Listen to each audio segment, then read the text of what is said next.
I just want to tell you about this first.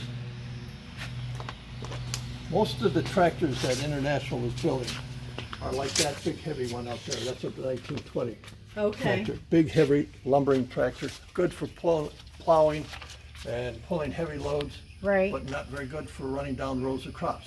In fact, most farmers that have a tractor like that for plowing, they would still have horses for the row crop farming that they would be needing, because horses had the flexibility of pulling stuff down the roads. Right, right. Now, this was hand-built in Chicago. It's the very first Farmall ever built.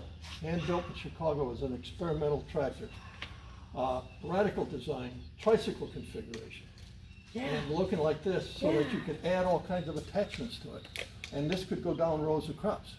With adding cultivators or planter or sickle bar, anything you could add on in the farm, you could add on to this tractor. Wow. It was designed to be the first true tractor that could replace the horse.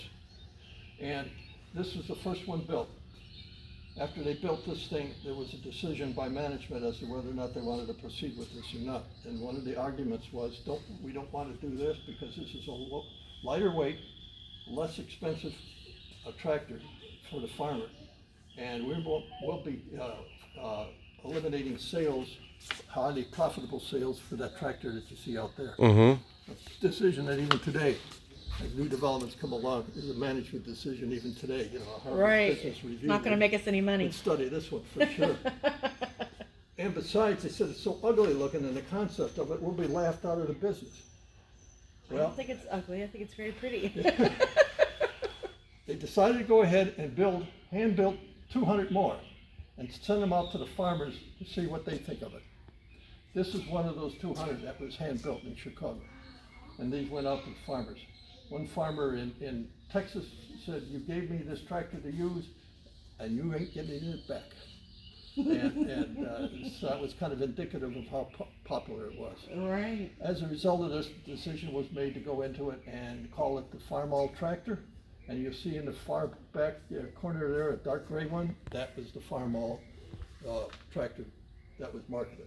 Okay. It took off so that they had to build a new factory in Rock Island, Illinois, to build that tractor. They always, up until the time it closed, it was always called the Farmall plant because of that tractor right here. Wow. Now you look forward to 1985, when Tenneco bought, which is a financial holding company, they bought out the International Harvester Agriculture Division. They bought the name International Harvester. They bought the name Farmall, and they also owned Case, and they formed a new corporation called Case IH. It's in existence today.